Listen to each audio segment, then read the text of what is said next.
You can increase your productivity by 5 or 10 times overnight by putting the 3 methods into action that I'm going to give you in my free course. So go download it right now by clicking the link just below here. Perfectionism is a trap. It impairs your productivity. It makes you unable to get rid of procrastination. And the worst thing is that perfectionism in itself is a dysfunction. It's painful. And we need to deal with that before we can start being productive and before we can start living life. Because since nothing is perfect, there's always room for improvement. Then once you go for perfect, you go for nothing. You can't do it. So my name is Claus, and don't forget to subscribe to this channel if you want original insights on personal development and success. Download our free course on productivity by clicking the link and go to our website. So perfectionism is really this. It's in one sentence. Other people in my life just have to be okay to be okay. He's okay. He's an okay person. That's good enough for me. But when it comes to me, I have to be perfect to be okay. That's the whole dysfunction. So why is that?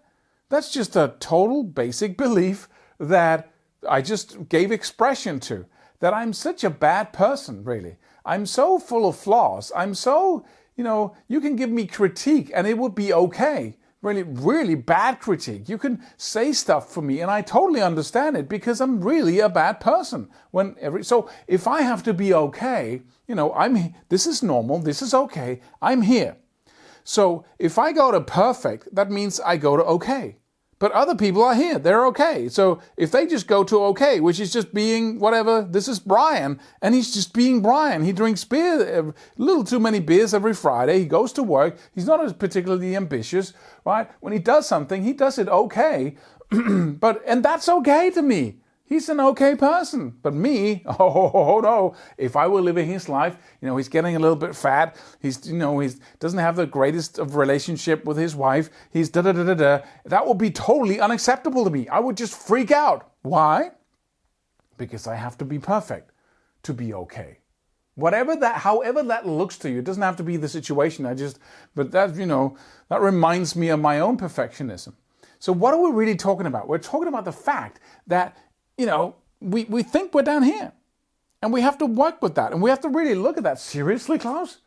I think I have to be perfect just to be a human being in the world that has its reason to be there. It's like a game, right? You got different little things you can move around with but this piece of the game, it doesn't do anything. It doesn't really, right? We might as well throw it away. Oh, no, I can improve, right? How can you improve? You start on -10. All the other pieces of the board here, they do something. They can actually help me win the game. But this does nothing. But what if I'm perfect? Perfect at what? At everything. What if I just overperform at everything? Well, maybe I'll consider putting you down here. Maybe we'll find a job for you since you're so willing to totally, right? That's the whole game. And we really need to look at that belief, that basic belief about who you are in the world. All right? So I recommend going to, start writing about why do I, in relation to my parents, why did that? And then you simply start writing, journaling every day about that feeling. You start asking yourself the same question. You feel yourself in relation to other people, your anxiety, your anxiety towards whoever enters your space, and then you start being very, very focused on where do that come into play, that feeling of being less than. And where does perfection, what would happen if I weren't perfect? Okay, let's say that I couldn't do anything perfect, that I did everything a little bit poorly or close to zero, close to okay. And then you sit there and you feel that, and you feel the panic, and you say, really good question. And I picked up from another really smart guy who says, what would I have to believe in order to feel that way? What would I have to believe? I would have to believe that everybody just hates me if I don't do it perfectly. I would have to believe that there's a higher standard for me because I'm so, and then you question it. Then you go, as I said in so many other videos, a cool golden tool. Personal development industry is just plastered with all kinds of insights and tools. But one of the ones I found, like a handful, One of the ones is on top 3. It's The Work by Byron Katie. You take those beliefs and you run them through the work, and you do that every day. Right? Every time you feel that anxiety, that willingness, it has to be perfect, then you do the work on those thoughts. You sit down, write down, what am I thinking about this situation, about my emotions right now, and you do the work. Another thing, you provoke. That's the next strategy. You provoke. You go into situations where it would trigger you being anxious about you doing it perfectly. So instead of trying to do it perfect, try to see if you can do it okay. That's more anxiety producing than anything, right? Let me see if I can do an okay job here. Let's see if I can do a mediocre paper. Let's see if I can do a mediocre performance on stage. Let's see if I can do a mediocre whatever. And then you provoke yourself. You go into that zone that you hate to be in. And then you stay there.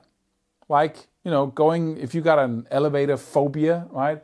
A phobia of elevators, you go sit next to an elevator. You train going just one floor up and out again, right?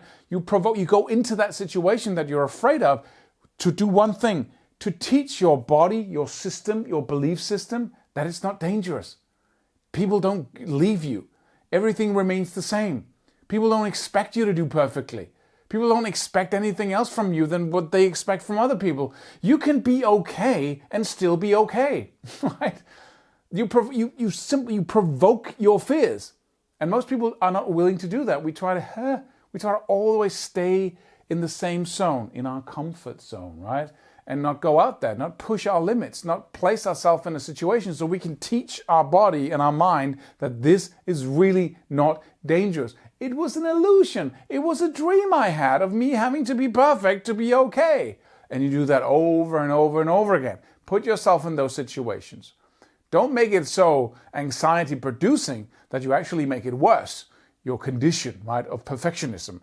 You want to practice whenever you can, whenever you feel just a little tiny bit of, I have to cook this dinner, and this dinner, it has to be perfect, and my family is coming, and it has to be, and we have to have 3 courses and the dessert, and if the ice melts, and you feel all the anxiety afterwards when they left the party, and was the food good enough, was it, and instead of just being in that dream of, you specifically and consciously produce a menu that is below perfect, right? You say, what would she do? And what would he do? And then you say, we got takeout today. We got pizzas, every kind of pizza you'd like, right?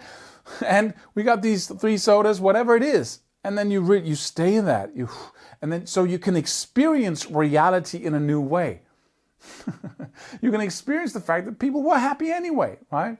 And you do it again and again and again. And the body, your mind, your belief system cannot take that without at some point getting the direct experience of learning that it's okay to just be okay. And then you can go do something amazing, something great. But the perfectionism is what holds you back. See you in the next video. Don't forget to subscribe.